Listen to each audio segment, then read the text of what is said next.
I perfect the echo. I perfect the echo, Mr. Zed. Finally, I'm starting to be a comedian. There Thank you, you go. thank. Yes. Well, what do you, I think you already were, to be honest with you.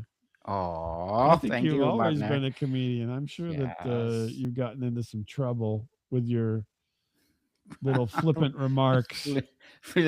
Thank you, partner, for that. Thank you. You're truly my partner. Oh, we back each other. Yes. Yeah. No, Starting. I think you are Mm, fun. I think you already got the, you know, natu- you've got a naturally style. comedian. I'll put it that way. Sure. Oh, partner. you, you making my head become more bigger. Yeah, Okay. your head's going to be bigger than those teeth in the comedy 101 Yeah, logo. see? Logo, yeah. My head now Those becoming are bigger. those based on your teeth? No, they're not my teeth. I know that. Yes, based on my teeth when I was grade one. Those are big teeth when I was in grade one, See, especially there you go. in front. That's the comedy right there. See, it Yes. comes right out. It's starting, yeah. Those are my Starting. teeth in grade one. Go Yeah. figure. Right? Great. Yes. Slowly, right? I see you're a good mentor. I knew it. You're a good See, a mentor. little Thank you. self deprecating comedy right there. So that's good. Thank you for being my coach, mentor, all in one. The Mm, all in one. That's right. all in one together. All in one. Yes. So, Mr. Bob, what will be our topic today? I know you're gonna surprise me. I thought we could talk about puns. We did Puns. our movie 101, the one of the characters did a lot of puns in the Ah, movie, and I thought, well, puns. wouldn't it be punny to Mm, do that for Comedy 101? So I'm going to why talk not? about puns. Puns. Puns. You know Okay. what a pun is? Yes. Tell us. What No, is you don't know what a puns? pun is? No. See, that's a funny thing. I don't know. It's like Mr. Well, Bean. Whoa. the dictionary says Okay. a pun Mm. is a joke exploiting the different possible meanings of a word or the fact that there are words which sound alike but have different meanings, right? Oh. So, or it could also be to make a joke exploiting the different possible meanings of a word. So, I'm going to give you a little bit of the history of a puns, Ponds. Okay, and tell us. I will give you How some puns as mhm, well as we pond. How go do you spell along. So ponds, Mr. Bob? Pun. Pun. I'm thinking it's a small lake. It's a pond. It, it's like a pond. Yeah, see, The pond, pond. pun, fun, pun. Right? Get it? Yeah, Fun. pond. So Okay. the pun's been around for a really really long time in ancient Egypt. Puns were used Egypt. extensively in dream interpretation. If a dream involved a specific object, the Mm-hmm. meaning was often derived from a word that sounded similar to the object. So you'd be like, "Oh, you saw, a cat, and there's a Mm-hmm. vat," and then they would draw something together from that, I guess. But that was in ancient Egypt. They weren't the most they could build a pyramid, but they weren't geniuses. Mm-hmm. The Also in the Hebrew Bible, the Old Testament is rich with wordplay. For instance, in the book of Jeremiah, a vision of an almond tree, Uh-huh. a shocked is a pun on God watching, which is shocked over Sure. his word. So SHAQED is an almond tree, and SHOQED is God watching. Nice. Mm-hmm. Then in ancient Greek and Rome, Aristotle viewed puns as a sign of a sophisticated mind. So Cicero, the great Roman orator, used them in legal arguments to mock his opponents and win over juries. And so he was basically making fun of his opponents in order to win his case, Oh which sounds wow. familiar, right? Mm-hmm. So then in the Golden Age, Shakespeare and the Renaissance, by the time the Renaissance came around, puns were at the height of literary fashion. No one championed this more than William Shakespeare. Shakespeare utilized over 3,000 puns in his plays. Oh They weren't wow. just for laughs, he used them in tragedies to show a character's mental state. Here's an example. In Romeo and Juliet, Okay. As Mercutio is dying, he says, "Ask for me tomorrow, and thou shalt find me a grave man." So Wow. grave, right? Mm-hmm. Dying, and grave being a dead person, right? So Okay. uh, Shakespeare wrote that for Mercutio. The great vowel shift. So many puns in Shakespeare's original performances are lost to us today because English pronunciation has changed so drastically over 400 years. So we're still, talking about Shakespeare. And at the time, it was a pun, but now it's not because we don't say the words the same way, right? Mm-hmm. Now, some people don't. Now, this is, back in Shakespeare's time, the pun was the, high art form. And I think this still is today. In the 18th century, it became the lowest form of wit. So people who made puns were considered, kind of dumb. So, Mm-hmm. as Enlightenment took hold, the age of reason began to look down on wordplay. Critics like Samuel Johnson and John Dennis grew tired of puns, viewing them as a cheap way to get a reaction. So, here's an infamous quote. It was during this era that the phrase, "the pun is the lowest form of wit," gained traction. So, here, just over, a few centuries, we went from Aristotle saying the pun is a sign of a sophisticated mind to now the pun is the lowest form of wit. Oh. Oh, now we have a little bit of rebellion against that. So despite the critics, puns remain popular in satirical magazines. And Punch magazine, founded in 1841, which used wordplay to criticize the government and social norms. So yeah, That's a so they pound still joke. kept the pun alive at Punch Yes. magazine back It's then. a pound joke. So then, as we get into vaudeville, which is the early 20th century, all the way to the internet, right? So advertising brands discovered the puns make slogans memorable, like "Aha, Dasani" or "Lord of the Wings." Lord of the So, Rings. Mhm. so then they use puns like we just did a few minutes ago with the humor wipes, right? Mm-hmm. So that's very punny in its intent there. And then the digital renaissance Pun. happened for the internet. Internet has Mm-hmm. been a haven for puns, memes and hashtags and social media platforms like Reddit and subreddits. There's a subreddit called Puns, and it turns Puns. wordplay into a global collaborative sport. And so you just, it's almost like tennis in the sense that you volley back and forth with your puns, right? So Mm-hmm. now, what does the future hold? So as we look toward the future, the nature of the pun is changing alongside technology. So with AI and so forth, historically AI has struggled with puns because they require an understanding of phonetic ambiguity and cultural context, right? So Okay. you have to understand. So just like you're a multicultural person, Daniel, so puns Mm-hmm. may not have been as involved in Popular. your life when you were True. younger, and so Mm-hmm. it may be a different thing. So AI it doesn't get it. uh, but now that we've got large language models that are capable of generating and helping the AI understand it, it gets a little bit better with the puns rather than it's kind of the literal mind in the sense you can't say uh, old sayings and so forth. If people take them literally, they don't sound like you're in your right mind, but you are. So visual puns are moving into an era of visual paran. Oh boy, I'm going to say this word wrong. Mm-hmm. Paranomasia, where AI Paranomasia. generated images combine two disparate concepts based on phonetic overlap, creating a new form of digital surrealism. So it might, they may call it, maybe we'll term them Daliisms, perhaps, for Mm-hmm. Salvador Dali, the artist. Oh, I love that. The clock. So, as English continues to evolve as a global lingua franca, we are seeing cross language puns, right? So, Puns. Okay. we'll have puns across the different languages, becoming more common in global pop culture. So, um, it's interesting how puns have really, been around forever. And, uh, and so Until then now. yeah, so then it's just like wow. I'm gonna give you some the most modern puns, just to give you some examples here. Okay. Give me an example, Mr. Bob. So 10 of the most modern puns here are. Okay. I'm bringing it up here, so sorry.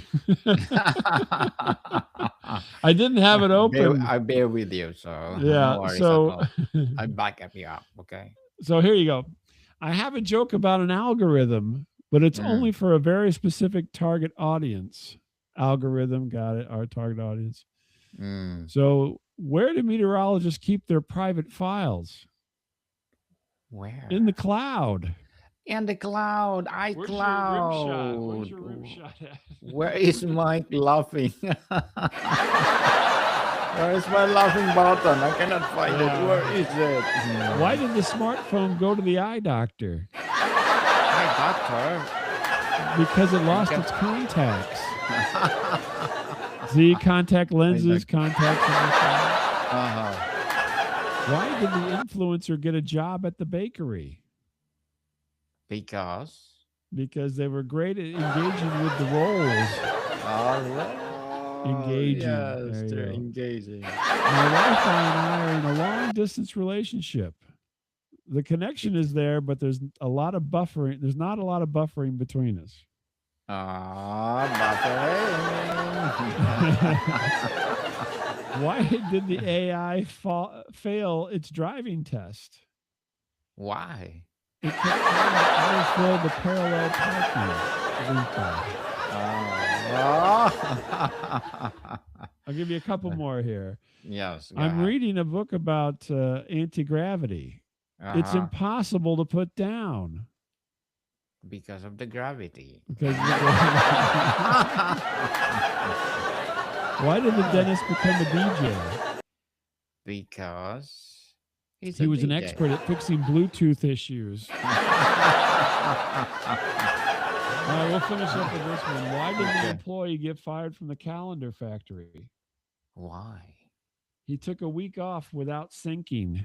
Interesting times. So that gives you some good examples of some right?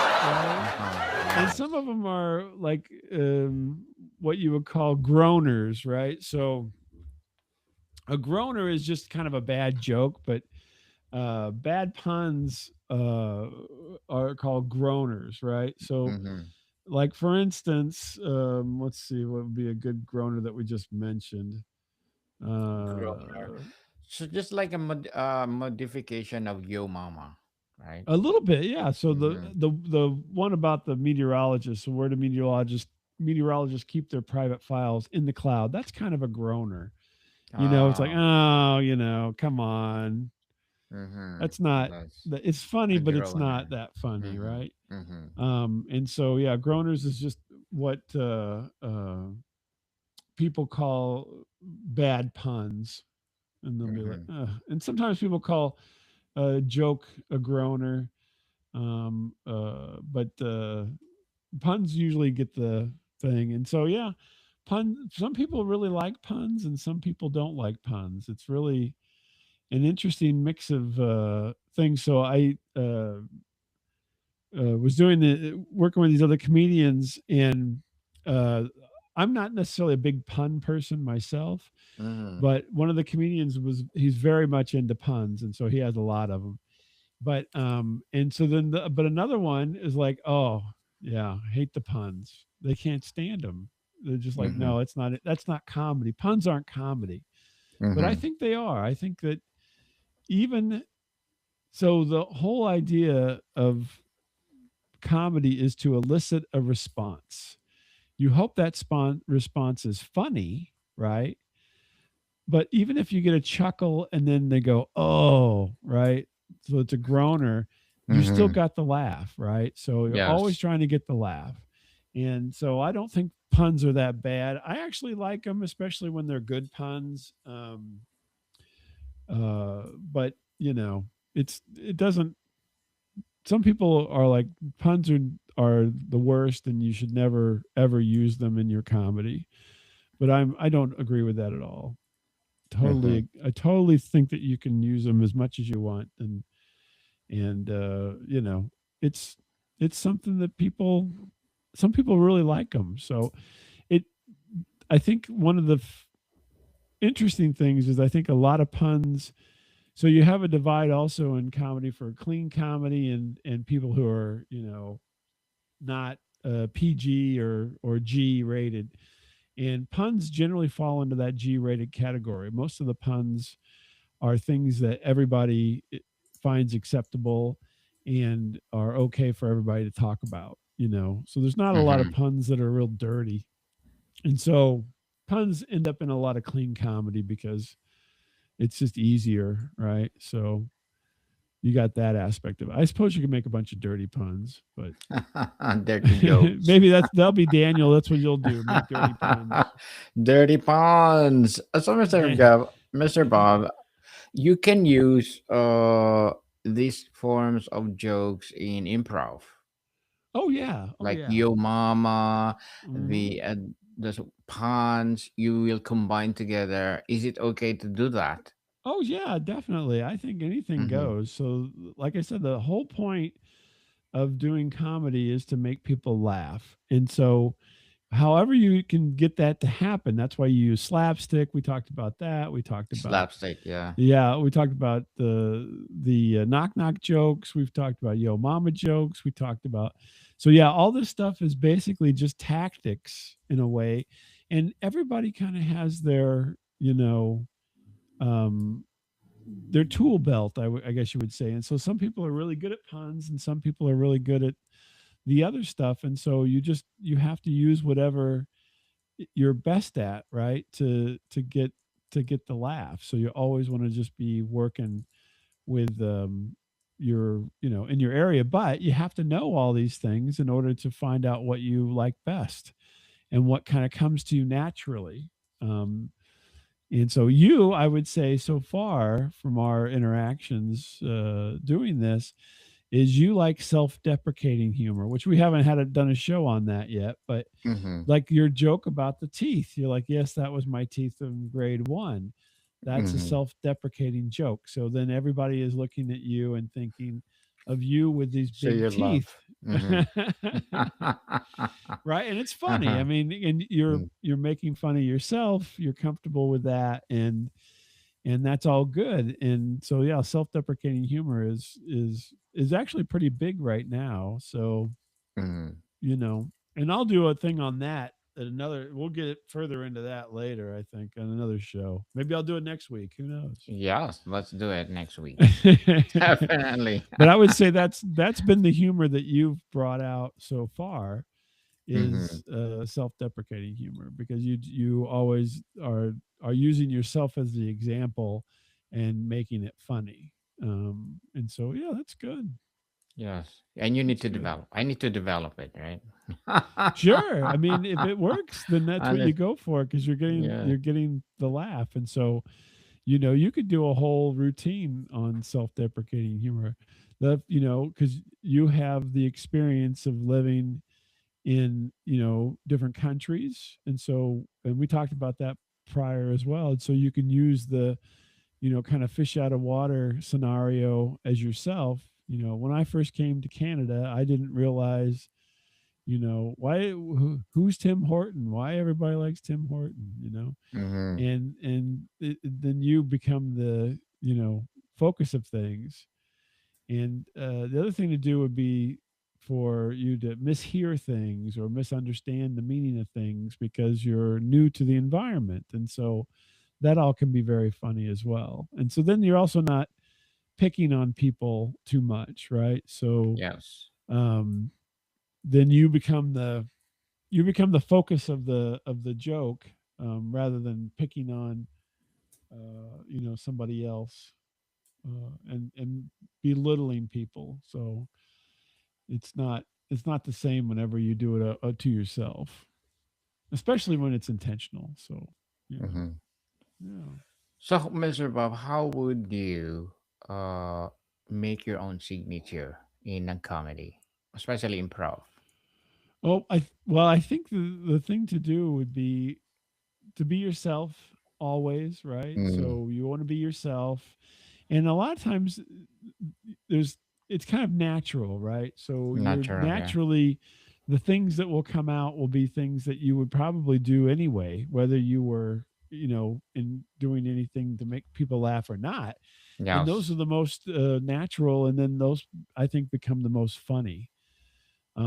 That's But it's hard to be natural because as soon as it's a Schrodinger's cat scenario. So as soon as you're up in front of an audience, you want to make them laugh, and so then it's harder to be yourself because you're trying too hard, right? And so you really have to strike that balance where you're trying, but you're not trying so hard that it's forced. It feels natural. And I think that's the hard thing for everybody is just to be themselves in front of an audience, in front of a crowd, or for our purposes just recording. It's hard for people to be themselves. I always want to be somebody else. Hey, I'm Bob. Daniel, how are you today? This is fantastic. So Uh-huh. you kind of fall into tropes and stereotypes and so forth, and unfortunately that doesn't always work. So um it's people, if you're not genuine, then people kind of see through that pretty quickly, Yes. and so you really want to try They to can be as genuine notice. as possible. Yeah. Mm-hmm. And so yeah, so I think your stuff is genuine. You're like that statement, no, that was my teeth in first grade one, is a genuine statement from, you're looking at it and you're like, yeah, I remember that. I remember those days. Those were the days. So is it a process, Mr. Bob, Oh to yes, create very your much so, very signature? much so. Yeah. So in your I think so. experience, how's the process? So, well, I think the funny thing is some people it comes, very naturally, and it just happens. It's Mm-hmm. just like anything, right? So some people are really great at singing, and they Yes. just they just sing, Mm-hmm. and there's no, they hardly ever have to practice. They hardly have to do anything.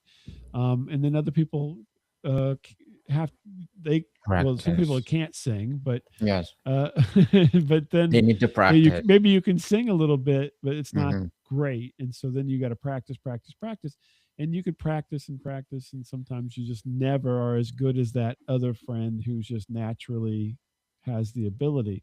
But comedy's the same way. You just have to practice. So you have to practice. The thing I think the best thing to do if for everybody is to watch other people, Yeah. and Mm-hmm. then see how they do things and see how it comes naturally, and then try it, and then you'll say, well, that really doesn't fit me, and then try it the way you want to, right? So you mimicry is um is a good way to start, and then once you mimic for a while, then you can kind of see where you want to take it rather than where you are, doing a impersonation of somebody. You just want to do something that is more yourself, and so you can mimic for somebody. So like we could do, let's say, oh, do Jerry Seinfeld, what's the deal with this airline food? Jerry Everybody says Seinfeld. Jerry Seinfeld never really says what's the deal, but everybody who does an imitation of Jerry Seinfeld says that, because that Uh-huh. somehow that became the Signature. yeah, this interesting. What? Why do they always give you peanuts in the air? Uh-huh. Is Mm. everybody low on protein? Mhm. Um, so but eventually you'll be like, that's not me. That's not what I Mhm. do. So I think if I had to if I had to describe my style to somebody, Yes. I Uh-huh. am very sarcastic most of the time, Mhm. and I'm also quippy. So I usually come out with quips, or say things as an aside, or things like that. And I'm also pretty much I roll with the conversation. I love conversations to do the comedy in, as opposed to telling jokes. I'm not so much of a joke teller. And so to me, it's always best to be involved in a conversation. And so improvisation, crowd work, that kind of stuff is a little bit more in my bailiwick, and I feel much more comfortable and can do things better with those rather than just straight out jokes, or puns or anything like that. I'm not a person of memorization in that sense. I'm more of a person of reaction, right? Uh-huh. So Uh-huh. I pay attention at the moment, and then I'll keep it in my head, and then come back to it for a joke later, or something like that, as opposed to just memorizing pages of jokes. And also, try to be cognizant of what people find funny in the world at that point, right? Some things aren't that Mhm. people aren't that thrilled about at times, and so then you have to avoid that, and then and then come around and uh, talk about things that people do find funny, and that's just by paying attention to pop culture and as much as you can, and kind of immersing yourself. That's why I love to watch movies and TV shows and so forth, because they're doing the same thing. They're looking around and they're saying, this is what people are reacting to, so that's what I'm going to write about, and then it just all comes through, and then that's what develops into our culture, right? So Mhm. the mass produced media becomes part of the culture, and then it morphs from there because it comes into our world, and then we change it to what we want. So yeah, it's interesting. Certainly, Mr. Bob, but it's hard for you to be sarcastic by creating these jokes. Did you offend someone Oh, I'm when sure you I did? do. Yeah, I'm Mhm. sure I've been people. What's the But that's part. reaction? I mean, you can't. I'm not going out to be mean to people. That's not my shtick, right? Some people Your are. I goal, mean, that's okay. their whole thing Mhm. is to be mean to people. Mhm. That's definitely not what I'm trying to do. But it can happen, if you are not if you're not. So there's a good way to tell something that everybody knows they're in on it, as opposed to Yes. that it's pointed towards them, but it's kind of with a wink, or with a nod, or with and or you're just being straight out mean, which some people are, and some people find that kind of comedy where you're just mean to somebody is funny. But I always try to make sure that whoever uh, my comments are towards or for, that I'm not being mean. It's all for the fun of the situation, and I use a lot of self-deprecating stuff as Mhm. well. And Mhm. so I'd be like, yeah, just like uh, for Daniel, so my teeth picture was in second grade, not first Mhm. grade, right? So and then can work that into where you bring yourself into it and you put yourself in the same situation, and so then that way everybody gets it, right? So it all Yes. goes around, so you're not picking on anybody, but everybody gets a little bit of the takes a little bit of the harshness of the humor, perhaps. Yes, definitely. What a nice conversation, Mr. Bob. But, well, would you like to plug in something? Because we are near to our time slot. Sure. So you can always catch me out here on the 101s, and Yes. also at Static Radio at staticradio.com, at Static Radio on the socials. Mm-hmm. And, I'll tell you a story. Maybe I'll tell you a Yes. story about Daniel's giant teeth from Teeth. grade one. Yes, that's a good one, huh? Please do so. People, please do listen to our podcast with Mr. Bob. We have a new podcast, Conspiracy 101. Right. I don't know what we Learning learning about things that people don't conspiracy. want you to know. Yes, that's awesome, right? Interesting. Better than Trivia Interesting. 101. What do you think? Better than No, Trivia 101. no. Trivia when I was good Yeah. too. Uh-huh. Yes. After this, people, Trivia 101. So please tune in. So, Mr. Bob, thank you so much for your time. Later, Gator.